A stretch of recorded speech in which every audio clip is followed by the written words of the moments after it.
बिस्मिल्लाहिर्रहमानिर्रहीम। अस्सलाम वालेकुम नाज़रीन, आप यूट्यूब चैनल देख रहे हैं। मैं इमरान खान हूँ। सबसे पहले तो नौरीन न्याज़ी इमरान खान साहब की बहन है, उनका एक स्टेटमेंट आया हुआ है और उस स्टेटमेंट के ऊपर पाकिस्तान में आग लगी हुई है। बहुत सारे टाउट्स और बहुत सारे वो लोग जो मिलिट्री एस्टेब्लिशमेंट के लिए काम करते हैं, उन्होंने शोर मचा दिया, जनाब बहुत बड़ी गद्दारी हो गई, बहुत बड़ी ज़्यादती हो गई, अब जनाब नहीं छोड़ना चाहिए इनको, इमरान खान के ख़ानदान को भी नहीं छोड़ना चाहिए। ये वही लोग हैं जो फजल रहमान को भी पड़े हुए हैं थोड़े दिनों से, और अब ये नौरीन खानम के पीछे पड़ गए हैं। वजह क्या बनी, उनसे एक इंटरव्यू हुआ था और मेरी इन्फॉर्मेशन के मुताबिक ये इंटरव्यू नया नहीं है, ये कोई 3-1 माह पुराना इंटरव्यू है। और ये इंटरव्यू में इन्होंने सख्त बातें कर दी थी और ख़ुद ही दरख्वास्त करके रुकवा भी दी थी कि जनाब इंटरव्यू ना चलाया जाए। अब उसका एक क्लिप निकाल लिया और क्लिप निकाल के रोला पड़ गया पाकिस्तान में कि जनाब उन्होंने ये बात क्यों की। नंबर एक तो ये है कि अगर आप अपने इंटरव्यू में कोई ऐसी बात कर देते हैं जो आपको बाद में महसूस होता है कि नहीं ये बात मैंने गलत की है, तो आप जिसको इंटरव्यू दे रहे होते हैं, आपका ये हक है कि आप उसको फ़ोन करके कहें जी ये वाली बात आप निकाल दें, ये मैंने उस वक्त जज्बात में कह दी और मैं इस पर बिलीव नहीं करता। तो उन्होंने वो बात रुकवा दी थी, लेकिन अब दोबारा से वो क्लिप निकाला गया और उसके बाद एक गद्दारियों की फैक्ट्री खोल दी गई। तो मैं आपको ये बता देता हूँ कि एक्चुअली वो स्टेटमेंट क्या है। स्टेटमेंट तो ये है, उन्होंने कहा जी कि जब पूछा गया उनसे बार बार कि ये जो मार्का हक हुआ इंडिया और पाकिस्तान की लड़ाई, तो फ़ौज की तारीफ़ करवाने की कोशिश की जा रही थी एंकर साहब की जानिब से। तो वहाँ पे नौरीन खानम ने कहा जी कि वो तो मोदी और पाकिस्तान की फ़ौज ने मिल के, यानी नूरा कुश्ती का तासुर दिया जनाब उन्होंने, कि ये तो मिल के किया इन्होंने काम।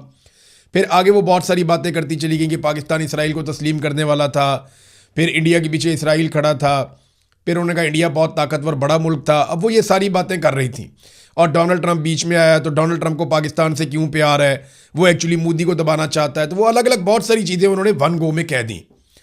अब ये सारे कह रहे हैं जनाब कि ये मार्का हक पे तो पाकिस्तान ने बड़ी कामयाबी हासिल की इंडिया के खिलाफ, तो ये तो पाकिस्तान की फ़ौज के साथ, पाकिस्तान के साथ गद्दारी हो गई। ये जो इन्होंने कह दिया कि जनाब पाकिस्तानी फ़ौज जो है वो मोदी के साथ मिली हुई थी और मिलकर इन्होंने ये कारनामा किया है। देखें जी, इसको 2-3 पहलू हैं, वो सारे मैं आपके सामने रख देता हूँ। नंबर एक तो ये है कि ये एक ऐसी खातून का इंटरव्यू है जिसका भाई भी जेल में बंद है बेगुनाह, और जिसका बेटा भी जेल में बंद है बेगुनाह, और बंद किया हुआ है फौजी जर्नैलों ने। ये तो बात बिल्कुल क्लियर है। अब वो बच्चे नहीं हैं, उनको ये पता है कि आसिम मुनीर साहब ने बंद किया हुआ उसके भाई को भी और उसके बेटे को भी, और ना सिर्फ बंद किया हुआ बल्कि बेगुनाह बंद किया हुआ और तकालीफ भी दे रहे हैं और कैद तन्हाई में भी रखा हुआ है, और उनके हुकूक भी सारे मुअत्तल कर लिए हैं, हत्ता कि उनकी जो पाकिस्तान में हुकूमत बनी वो भी छीन ली है। तो एक ऐसी खातून जिसे कैद तन्हाई में उसके भाई का सामना है, वो हर हफ्ते जाती है, जब वो कोई इंटरव्यू देगी तो वो नॉर्मल स्टेट ऑफ माइंड में नहीं है। उनको तो आपने एक जंग में उतारा हुआ है और रोज़ाना की बुनियाद के ऊपर कभी आप उनके ऊपर वाटर कैनन मारते हैं, कभी आप उन्हें पकड़ के ले जाते हैं, कभी आप दूर छोड़ के आ जाते हैं। तो जो आप हरकतें उनके साथ करते हैं तो वो नॉर्मल नहीं है। जब आप उन्हें ये कहेंगे कि आप तारीफ़ करें इन्हीं लोगों की जो आपके साथ ये कर रहे हैं, उसी इदारे की तारीफ़ करें जिसका जर्नैल आपके साथ ये कर रहा है, तो ये एक ऑबियस रद्द अमल है। ऐसा नहीं है कि कोई ऐसी अजीब चीज़ नहीं है, ये कोई भी होगा वो इसी तरह बेचारा करेगा। आम आदमी की मैं आपको बात कर रहा हूँ। अब ये कोई बहुत बड़े पॉलिटिकल लीडर्स तो नहीं है कि इन्हें इस बात का ख्याल रखना पड़ेगा कि लोग हमें कल को वोट नहीं देंगे अगर हमने ये बात कर दी है वो बात कर दी। ना इन्होंने इलेक्शन लड़ना है, ना इनका इससे कोई ताल्लुक है। इनके भाई ने ज़रूर इलेक्शन लड़ना है और उसका सियासत से ताल्लुक भी है, लेकिन वो एक माँ भी है और एक बहन भी है, और जो उसके साथ हुआ वो सबको नज़र भी आ रहा है। तो उन्होंने जज्बात में वो बात की, लेकिन उसके बाद उन्होंने कहा कि इसको ऑन एयर ना करें, आप इसको ना चलाएं। लेकिन फिर उसमें से वो क्लिप किसी ने देख लिया या कहीं से पता चल गया, तो वो क्लिप अब वायरल कर दिया गया और उनके ऊपर इल्ज़ामात लगाए जा रहे हैं। गद्दारी के इल्ज़ामात पाकिस्तान में नए नहीं हैं। देखें, नौरीन न्याज़ी ने वही किया जो पाकिस्तान के जर्नैल हमारे साथ करते हैं। आप देखें ना, अगर जर्नैलों को ये कहा जाए कि वो मोदी के साथ मिल गए हैं तो कितना बुरा लगा उन्हें कि उन्होंने सारे टाउटों के पट्टे खोल दिए कि पै जाओ इनको। तो जर्नैलों को कितना बुरा लगा ना, उन्हें लगा कि अब बहुत बड़ी ज्यादती हो गई है कि हमें मोदी के साथ मिला दिया है। लेकिन आप ये देखें कि पाकिस्तान में किस किस को गद्दार नहीं कहा गया। नवाज शरीफ को नहीं मिलाया गया मोदी के साथ, बेनज़ीर को नहीं मिलाया गया इंडिया के साथ, क्या जरदारी को नहीं मिलाया गया इंडिया के साथ, क्या हम सबको रा का एजेंट नहीं कहा जाता, क्या हम सबको गद्दार नहीं कहा जाता, और कहता कौन है? यही जर्नैल कहलाते हैं। ये मुख्तलिफ महकमों के अंदर बैठे हुए जर्नैल, ये अपने टाउटों के जरिए से और अपने असर रसूख को इस्तेमाल करते हुए पाकिस्तानियों को गद्दार डिक्लेयर करते हैं। अभी थोड़े दिन पहले एक अहमद साहब है, उन्होंने अहमद शरीफ साहब से एक सवाल भी पूछा कनाडा से। उन्होंने कहा जी, अहमद साहब ने कहा जी बताएं कौन कौन गद्दार है। उन्होंने एक एक नाम लेकर बताया, दर्जनों गद्दार उन्होंने गिना दिए। तो ये जो गद्दारी का खेल है ना और गंद है, ये पाकिस्तान की मिलिट्री एस्टेब्लिशमेंट ने मारना शुरू किया। आसमा जहांगीर भी गद्दार थी, अहमद मीर भी गद्दार था, इमरान रियाज भी गद्दार है। अरशद शरीफ को गद्दार कहा, वो मुल्क के लिए शहीद हो गया। अरशद शरीफ की फैमिली को गद्दार कहा गया। जो सहाफ़ी सवाल पूछे वो भी गद्दार है, जो वकील इंसाफ की बात करे वो भी गद्दार है, जो जज खड़ा हो जाए वो भी गद्दार है, जो सियासतदान कहे कि हमने आपको आपके काम तक महदूद करना है वो भी गद्दार है। तो ये गद्दारी के सर्टिफिकेट्स बांटने का जो सिलसिला पाकिस्तान में शुरू किया गया, ये पाकिस्तान की मिलिट्री एस्टेब्लिशमेंट ने शुरू किया। तो जब आपको कोई गद्दार कहे कि आप मोदी के साथ मिले हुए हैं, तो देखा कितना बुरा लगता है, कितनी आग लगती है, कितना प्रॉब्लम होता है आपको कि यार हमें कह दिया। भैया आपने पूरी कौम को गद्दार बना दिया, आपने सारे बलोचों को गद्दार बना दिया, आपने सारे बंगालियों को गद्दार बना दिया, आपने सारे कबाइलियों को गद्दार बना दिया, आपने सारे पंजाबी सवाल उठाने वालों को गद्दार बना दिया, आज आपने पूरे कश्मीर को गद्दार बना दिया, आपने तो पूरी महाजर कौम को गद्दार बना दिया था। हर एक को आपने गद्दार बनाया। सोचें उनके दिलों पे कितनी छुरियां चलती होंगी, उन्हें कितनी तकलीफ होती होगी कि आपको एक जुमले से इतनी तकलीफ पहुंची है। तो जो आपने आग लगाई है ना, वो आपके घर तक तो आनी थी, और ये भी और ज्यादा आएगी। लोग ये कहेंगे कि आपने पाकिस्तान के साथ गद्दारी किया, आपने पाकिस्तान को तोड़ा, आपने बार बार पाकिस्तान का आइन तोड़ा। असल में गद्दार कौन है पता है आपको? ये नौरीन न्याजी अपने एक स्टेटमेंट से गद्दार नहीं हो जाएगी। गद्दार वो है जिसने आइन तोड़ा और आइन के अंदर लिखा हुआ है कि वो गद्दार है। गद्दार वो चारों डिक्टेटर है और उनके बाद आने वाले फौजी जर्नैल हैं जिन्होंने बार बार आइन की खिलाफ वर्जी की। आसिम मुनीर साहब ने कितनी दफा आइन तोड़ा है पता है आपको? ताकत के बलबूते के ऊपर कैसे आइन तोड़ा पता है आपको? जानते हैं आप किस तरह इलेक्शन पाकिस्तान में नहीं होने दिए गए, कैसे पूरा इलेक्शन एक चोरी कर दिया गया? ये है गद्दारी। तो गद्दारी के सर्टिफिकेट जो आप लोगों को बांटते थे अब वापस आए हैं, तो बहुत तकलीफ हो रही है। मैं इत्तफाक नहीं करता जो बात नौरीन न्याजी ने की, लेकिन एक लम्हे के लिए आप नौरीन न्याजी की जगह पे अपने आप को रखें कि आपका बेटा और आपका भाई दोनों बेगुनाह जेल में बंद हैं और फौजी जर्नैल ने बंद किए हुए हैं। और ना सिर्फ बंद किए हुए हैं बल्कि उनको तकलीफ भी दे रहा है, कैद तन्हाई में रखा हुआ, और वो बेगुनाह है। और आपकी बेबसी, आप कुछ भी नहीं कर सकते। उस वक्त कोई आपके सामने माइक लेकर आए और आकर कहे जिन्होंने तुम्हारे भाई को और बच्चे को बंद किया उनकी तारीफें करो, तो वो कर सकता है। आपसे भी नहीं होगा, ये किसी से नहीं होगा। ये इमरान खान का ही बहुत बड़ा दिल है, वो जो कहता है कि मुल्क भी मेरा, फौज भी मेरी है। हालांकि जर्नैलों ने इमरान खान को सारा कुछ किया, उनकी हुकूमत गिराई, उनके साथ ज्यादती की, लेकिन इसके बावजूद इमरान खान ये कहता है कि मुल्क भी मेरा है, फौज भी मेरी है। और किसी को थोड़ी सी भी अकल हो ना तो इससे फ़ायदा उठा ले। नाज़रीन, इमरान खान साहब की मुलाकातों का जो केस है वो सुप्रीम कोर्ट ऑफ पाकिस्तान में लग गया और इसकी तफसीलात यहाँ मेरे पास मौजूद हैं। इमरान खान की बहन उज़्मा खान ने यह केस किया हुआ है और 3 रुकनी बेंच 20 जुलाई को इस केस की समाअत करेगा, यानी मंडे वाले दिन। और उम्मीद है कि शायद इमरान खान साहब की मुलाकात का कोई रास्ता खुल जाए, क्योंकि इसमें अदालत ने गुज़िश्ता समाअत पर सुप्रिटेंडेंट अडियाला जेल और एडवोकेट जनरल इस्लामाबाद से जवाब तलब किया था। अब देखें जवाब आता क्या है और उसके बाद सुप्रीम कोर्ट किस किस्म का ऑर्डर देती है कि ठीक है जी, अब आप इमरान खान साहब से मुलाकात करवाएं उनकी फैमिली की। उनकी फैमिली ये कहती है कि हमें इस बात का खदशा है कि इमरान खान के साथ ज़रूर कुछ ऐसा किया जा रहा है कि हमारी उनसे मुलाकात रोकी हुई है। यानी अगर हम मिलेंगे तो हमें आइडिया हो जाएगा कि इमरान खान के साथ क्या किया जा रहा है, या वो हमें बताएंगे कि क्या सूरत हाल है इस वक्त। तो कुछ ऐसा छुपाया ज़रूर जा रहा है जिसे जानना हमारा हक है, तो हमारी इमरान खान से मुलाकात करवाई जाए। मौलाना फजलुर रहमान साहब के एक भाई हैं, मौलाना अताउर रहमान साहब। पाकिस्तान में मुझे लगता है उन्हें सबसे ज़्यादा जल्दी है कि वो फजलुर रहमान साहब गिरफ्तार हो जाएं, या फजलुर रहमान साहब जो हैं उनके ऊपर मुकदमा दर्ज हो जाए। और वो बार बार चैलेंज करते हैं कि जनाब मौलाना फजलुर रहमान के ऊपर मुकदमा दर्ज किया जाए। ये मौलाना फजलुर रहमान के भाई हैं, इन्हें सबसे ज़्यादा जल्दी है। शायद वो चाहते हैं कि मौलाना साहब जल्दी जल्दी हीरो बन जाएं, या वो चाहते हैं कि वो बेनिफिशरी बन जाएं, फटाफट मौलाना साहब भी पुरचे हो जाएं, नायल हो जाएं, अंदर हो जाएं। देखिए उन्होंने कहा क्या, उन्होंने कहा जी मौलाना के खिलाफ किसी ने क्या पर्चा देना है, क्योंकि मौलाना के पास चपेड़ें खाने वाले नहीं बल्कि मारने वाले कारकुन हैं। ये तो जब आपकी लड़ाई होगी तो पता चलेगा। तहरीक लब्बैक वाले भी यही कहते थे, तहरीक लब्बैक वाले भी ये कहते थे कि जनाब वो पता नहीं नाचन वाले कह के और पता नहीं क्या कुछ कह के पीटीआई वालों को चिढ़वाते थे और बड़े बड़े बोल बोलते थे, बहुत अजीब अजीब बातें करते थे। लेकिन जब गोली चली तो उसके बाद उनके मुझे जो फ़ोन आ रहे थे, मेरे पास आज भी उनके ऑडियो मैसेजेस मेरे पास आज भी रिकॉर्ड पड़े हैं कि क्या हालत हो रही थी, चारों तरफ से गोली चल रही थी। तो अताउर रहमान साहब, आपको आइडिया भी नहीं है कि ये रियासत कैसे कुचलती है इंसानों को।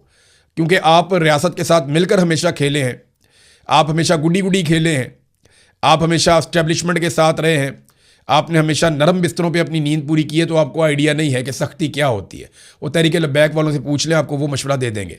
फिर वो कहते हैं इमरान खान के दौर में नैब ने नोटिस भेजा था फजलुर रहमान को। फजलुर रहमान ने कहा कि हम कोर कमांडर पेशावर के दफ्तर की तरफ मार्च करेंगे, तो उसी शाम नैब की वजाहत आ गई कि हमने कोई नोटिस नहीं भेजा। अब वो बार बार चैलेंज कर रहे हैं, जनाब देव पर्चा। मुझे लगता है उन्हें जल्दी है मकबूल होने की, जल्दी है हीरो बनने की, और उन्हें लगता है कि एस्टेब्लिशमेंट के खिलाफ बोल बाल के वो हीरो बन जाएंगे। देखिए ये बात तो सबको समझ आ गई, तहरीक चलाओ, एस्टेब्लिशमेंट के खिलाफ हो जाओ और उसके नतीजे में कुछ ना कुछ आपको मिल जाता है, कुछ ना कुछ मकबूलियत आपके हिस्से में आ जाती है। जैसा कि अब अली अहमद कुर्स साहब को वकला तहरीक की सरबराही दे दी गई है और उन्होंने कहा जी ठीक है मैं इसे कबूल करता हूँ, लेकिन मेरे ख्याल छुट्टियों के बाद अब ये वकला तहरीक चलाएंगे, यानी पहले छुट्टियां गुजारेंगे और उसके बाद तहरीक चलाएंगे। तहरीकें ऐसे नहीं चलती होती, वकला तहरीक अगर चलनी होती तो पहले चल जाती। माजी में जो वकला तहरीकें चली हैं उसके पीछे पीपल्स पार्टी और PMLN ने और दीगर लोगों ने बहुत बड़ी बड़ी फंडिंग की थी, बहुत सारा पैसा वकला को दिया गया था, और उसके अलावा मिलिट्री एस्टेब्लिशमेंट के अंदर से वकला की तहरीक को सपोर्ट किया गया था मुशर्रफ के खिलाफ, तो तभी वकला तहरीक जो है वो कामयाब हुई थी। अगर वकला तहरीक के पीछे एस्टेब्लिशमेंट या आलमी एस्टेब्लिशमेंट या पैसा खड़ा हुआ ना होता तो वकला तहरीक कभी भी कामयाब ना होती। ये वकीलों ने खुद से कभी कोई तहरीक बना के कामयाब नहीं की, मैंने तो नहीं देखी। मैंने तो एक ही बड़ी तहरीक देखी है, उस तहरीक के अंदर इन्हें एस्टेब्लिशमेंट की भी हमायत थी, सियासी जमातों की भी हमायत थी और खुली फंडिंग थी। तो आप देखते हैं कि बगैर फंडिंग के और बगैर एस्टेब्लिशमेंट की हमायत के पाकिस्तान के वकला कैसे खड़े होते हैं। जो खड़े होते हैं वो जेल चले जाते हैं। इंतजार पंजूता देखें, उन्होंने जबरी तौर पर लापता कर दिया था। फिर आप देखें अभी रजी ताहिर साहब तो आ गए हैं, अहमद फरहाद साहब अभी तक बंद हैं, कैद हैं। ये लोग हैं ना जो खड़े हो जाते हैं। ईमान मजारी, मारंग बलोच, हादी अली चट्टा, ये कौन लोग हैं? ये वो लोग हैं जो खड़े हैं और वकला हैं, और ये हार मानने के लिए तैयार नहीं है, जेलों में बंद है। तो अगर जब अली अहमद कुर्स साहब पूरी ताकत के साथ खड़े होंगे तो वो भी किसी जेल के अंदर बंद होंगे। ये वकला को कम से कम भी 10-15 हज़ार वकील कुर्बान करना पड़ेगा, जेलों के अंदर बंद करवाना पड़ेगा, फिर जाके कोई वकला तहरीक चलेगी। अदरवाइज मुझे वो चलती हुई दिखाई नहीं दे रही। नाज़रीन, कश्मीरियों ने अपनी लिस्टें जारी कर दी हैं। जॉइंट अवामी एक्शन कमेटी ने, ये काम वैसे पाकिस्तान तहरीक इंसाफ को भी करना चाहिए था, आज तक नहीं कर पाई। इतनी बड़ी पॉलिटिकल पार्टी है कि हमारे कौन कौन लोग शहीद हुए, किस तरह का डाटा आना चाहिए। डाटा देखें उन्होंने कैसे ज़बरदस्त तरीके से, जो जॉइंट अवामी एक्शन कमेटी है उन्होंने 42 शोधा का डाटा जारी किया अपने, और इसी दौरान में सब कुछ हुआ। उन्होंने कहा जी कि 11 लोग हमारे रावला कोट में शहीद किए गए, उन सब के नाम लिखे, आगे तारीखें लिखी कि जनाब इस तारीख को फ़लाँ फ़लाँ जगह पे हमारे लोगों को शहीद किया गया। ये रावला कोट का सारा इन्होंने डाटा दे दिया। बाग के अंदर 4 शोहदा हैं, रावला कोट में 11 शोहदा हैं, कोटली के अंदर 10 शोहदा हैं। मैंने आपको बताया था ना कोटली में बहुत खौफनाक इंसिडेंट हुआ। ये 9 जून को जो वाक़या हुआ था, ये लगभग सारे लोग उसी तारीख को शहीद हो गए थे, 10 लोग, और ये 9 जून के ही सारे शोहदा हैं कोटली के। उसके बाद मीरपुर, यहाँ पे भी 4 लोग शहीद हुए हैं, पुलंदरी में 4 लोग शहीद हुए हैं, और हल्का बलोच यहाँ पे 9 लोग शहीद हुए और ये हाल ही में शहीद हुए। ये जो आखिरी एक लड़ाई हुई थी, मैंने आपको बताया था, बड़ी खौफनाक लड़ाई हुई, वहाँ पे सिक्योरिटी फोर्सेस घेरे में आ गई थी, उसके बाद मसाजिद में ऐलान करके वहाँ से निकले हैं। तो ये 14 जुलाई का वाक़या था। तो यहाँ पे भी 9 लोग शहीद हुए। तो टोटल उन्होंने जो नाम बताए हैं, 42 अफराद के बाकायदा नाम जारी किए गए हैं कि ये लोग हमारे शहीद हो गए। अभी इंतज़ार कर रही है जॉइंट अवामी एक्शन कमेटी, 4 दिन बाकी हैं। जो टाइम उनसे मांगा गया था 1 हफ्ते का, वो 4 दिन मुकम्मल होने के बाद फिर वो बताएंगे कि उनका अगला लायामल क्या है। नाज़रीन, पाकिस्तान में ये जो एक नया खेल खेला गया है ना पेट्रोलियम मसनूआत के हवाले से, कि जी हम अब रोज़ाना की बुनियाद के ऊपर इसकी कीमत बढ़ाएंगे, तो इस फार्मूले के पीछे असल बात क्या है वो मुझे एक सोर्स ने बताई। उन्होंने कहा जी असल में हो ये रहा था कि इकट्ठी 15 रुपये 20 रुपये कीमत बढ़ानी पड़नी थी हमें, 30 रुपये 50 रुपये भी बढ़ानी पड़ सकती है हमें। तो जब इकट्ठी कीमत बढ़ाते हैं ना तो उससे आवाम के अंदर बड़ा नेगेटिव इम्पैक्ट जाता है, फिर कम हम कर नहीं पाते, क्योंकि पाकिस्तान में आसान तरीका ये नज़र आ गया है कि आप लोगों की जेबें काटें पेट्रोल में से, और वो जो जेबें आप काटें उससे आप अपना जो शॉर्टफॉल है उसे कवर करने की कोशिश करें, लेकिन वो हो नहीं रहा। अब मामला ये है कि ये रोज़ाना की बुनियाद पे जब करेंगे ना तो 2, 3, 4 रुपये बढ़ा दिया करेंगे। 2 रुपये बढ़ा लिया, 3 रुपये बढ़ा लिया, 4 रुपये बढ़ा लिया। तो जब आप 2 हफ्ते के बाद उसको मल्टीप्लाई करेंगे तो आपको पता चलेगा कि 2 हफ्ते में लगभग 30 रुपये 40 रुपये 50 रुपये पेट्रोल की कीमत बढ़ गई है। लेकिन क्योंकि वो रोज़ाना 2-3 रुपये करके बढ़ी होगी तो किसी को महसूस भी नहीं होगा। तो ये है जनाब नया फार्मूला कि गैर महसूस तरीके से पेट्रोलियम मसनूआत की कीमतों में इजाफा किया जाए और कभी भी ये खबर ना चले तो हम एक और काम करते हैं ना, जितनी कीमत बढ़ेगी हम 10 दिन के बाद इकट्ठा रिपोर्ट कर देंगे कि जनाब पिछले 10 दिनों में पेट्रोलियम मसनूआत की कीमतें इतनी बढ़ गई, पिछले एक हफ्ते में पेट्रोलियम मसनूआत की कीमतें इतनी बढ़ गई। तो खबर इस तरह दे लेंगे। ये हुकूमत जो मर्जी कर ले, इनके पास सोशल मीडिया का कोई तोड़ नहीं है। ये नहीं समझ सकते जो इनके साथ हो रही है और जो इनके साथ होने वाली है। ये अपनी कब्र खुद खोद रहे हैं, अपनी सियासी कब्र खोद रहे हैं और ये सारे उसके अंदर दफन हो जाएंगे, हमें दिखाई दे रहा है। पाकिस्तान ने पिछले माली साल में कितना कर्जा लिया, इसके हवाले से एक रिकॉर्ड आ गया हमारे पास। एक तो जो चाइना से पाकिस्तान ने कर्जा लिया है, जो 2025-26 के बीच में जो माली साल था उसमें जो कर्जा लिया एक साल में, तो चाइना से 16.2 अरब डॉलर के कर्जे पाकिस्तान ने लिए। अब ये इसमें रीशेड्यूल भी है और 1.7 अरब की रीफाइनेंसिंग भी है और पाकिस्तान ने 16.2 अरब डॉलर के बैरूनी कर्जे हासिल किए हैं गुज़िश्ता एक साल के अंदर। अब आप अंदाज़ा कर लें कि इतनी बड़ी मिकदार में जब आप कर्जे हासिल करते हैं तो पाकिस्तान की इकॉनमी कहाँ खड़ी होगी। और गुज़िश्ता माली साल में जो टोटल कर्जा लिया वो 27.2 अरब डॉलर के गैर मुल्की कर्जे पाकिस्तान ने हासिल किए, जिनमें चीन और सऊदी अरब के 9 अरब डॉलर के रोल ओवर्स भी शामिल हैं। इन कर्जों का बड़ा हिस्सा बजट, पुराने कर्जों की अदायगी और ज़र मुबादला के ज़खायर बरकरार रखने में खर्च हुआ। यानी कोई तरक्याती मनसूबा इन कर्जों से नहीं चला। यानी आप कर्जा लेते हैं ना, मुल्क को तरक्की देते हैं, जो तरक्की देते हैं उसमें से पैसे निकलते हैं, फिर आप कर्जा वापस कर देते हैं, वो चक्कर नहीं है। यानी एक आम आदमी, एक आम दुकानदार भी कर्जा लेता है तो वो कारोबार करता है, उससे पैसे बनाता है, कर्जा वापस उतारता है, मुनाफा अपने पास रखता है, अपने कारोबार को बड़ा करता है। तो मुल्क भी ऐसे ही करते हैं। लेकिन हमने कर्जा जो लिया वो कर्जे उतारने के लिए लिया, या ज़र मुबादला के ज़खायर को मुस्तहकम रखने के लिए लिया, या डॉलर को कंट्रोल करने के लिए लिया। तो हमने जो कर्जा लिया उसका सिर्फ 13% हमने तरक्याती मनसूबों पे खर्च किया और 13% में भी आपको पता है आधा चला जाएगा कमीशनों के अंदर। तो पाकिस्तानियों पे क्या लगा, 5 से 6%, 7%। तो जितना पाकिस्तानियों के नाम के ऊपर कर्जा लिया गया उसका 10% भी पाकिस्तानियों के ऊपर खर्च नहीं किया गया, इनकी नालायकियों के ऊपर खर्च हुआ। तो ये नादरीन इस वक्त सिचुएशन है। अब आ जाए जो बड़ी खबर है, ईरानी सफ़ीर का एक स्टेटमेंट आया और प्रॉब्लम यह है कि जंगबंदी ख़त्म हो गई अमेरिका और ईरान के बीच में। अमेरिका आबना हुर्मुज़ को ज़बरदस्ती खोलना चाहता है, ईरान उसके ऊपर रद्द-ए-अमल देता है, फिर अमेरिका ईरान के ऊपर अटैक करता है। ईरान जो है वो वापस जितने भी अरब ममालिक में अमरीकी फ़ौजी अड्डे हैं उनके ऊपर अटैक करता है। ईरान ने इस मरतबा ज़्यादा अटैक किया है उर्दन पे। और उर्दन पे अटैक क्यों कर रहा है, अगर आप नक्शा देखें तो आपको समझ आएगा कि उर्दन ढाल है इसराइल की। यानी इसराइल से पहले बहुत बड़ा एरिया है उर्दन का। इसराइल जो भी मिसाइल पहुंचता है या जो भी ड्रोन इसराइल में पहुंचता है वो उर्दन से होकर पहुंचता है और उर्दन की फिजा के अंदर 70%, 60% वो मिसाइल या ड्रोन तबाह कर दिए जाते हैं जो इसराइल के लिए जा रहे होते हैं। तो उर्दन ने हमेशा इसराइल के लिए एक ढाल का काम किया। अब ईरान उस ढाल को तोड़ने पे काम कर रहा है। ईरान ने इसराइल को कोई बम नहीं मारा, इसराइल के ऊपर कोई बड़ा अटैक नहीं किया, लेकिन उसके जो हमले हैं वो कुवैत के ऊपर, यूएई के ऊपर, और अब हाल ही में 4 महीने के बाद ईरान ने पहला हमला किया सऊदी अरब के ऊपर भी। यानी 4 महीने से कोई हमला नहीं किया था, अभी सऊदी अरब पे उसने अटैक किया है। तो कतर पे, कुवैत पे, यूएई पे, इराक पे, यहाँ पे वो अटैक कर रहा था, लेकिन उर्दन पे सबसे ज़्यादा हमले किए हैं और जो वहाँ फ़िज़ाई दिफाई निज़ाम लगे हुए हैं उर्दन में उनको वो तबाह कर रहा है, ताकि कल को अगर वो इसराइल पे अटैक करे तो रास्ते में उसके मिसाइलों को या ड्रोन्स को रोका ना जा सके। अब जो ईरानी सफ़ीर हैं पाकिस्तान में वो क्या कहते हैं कि पाकिस्तान की जो चंद माह की सालसी है ये 14 नकात पर मुश्तमिल एक याददाश्त थी और इस पर इत्तफाक हुआ था। फैसला किया गया था कि मुज़ाकरात 6 माह बाद दोबारा शुरू किए जाएंगे। ताहम अमरीका ने इस मफाहमत की याददाश्त की शराइत के बरक्स मनमानी तशरीह की और अपने हुर्मुज़ के कुछ हिस्सों पर कंट्रोल हासिल कर लिया।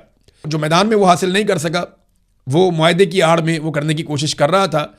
तो ईरान ने जनाब इसको कबूल नहीं किया और ये मफाहमती याददाश्त की खुली खिलाफ वर्जी थी। अब अमरीका ने मफाहमत की याददाश्त की शराइत और बैनुल अक़वामी असूलों के बरक्स एक जंग का आगाज़ कर दिया है और इंफ्रास्ट्रक्चर को तबाह कर रहा है।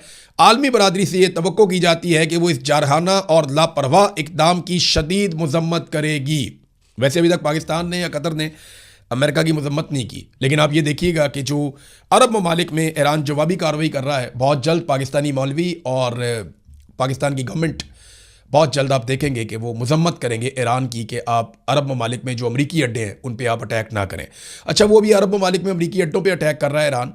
जो समंदर के अंदर अमरीकी बहरी बेड़े हैं उनके ऊपर कोई बड़ा हमला नहीं किया गया, लेकिन ईरान ने वार्निंग जारी की है।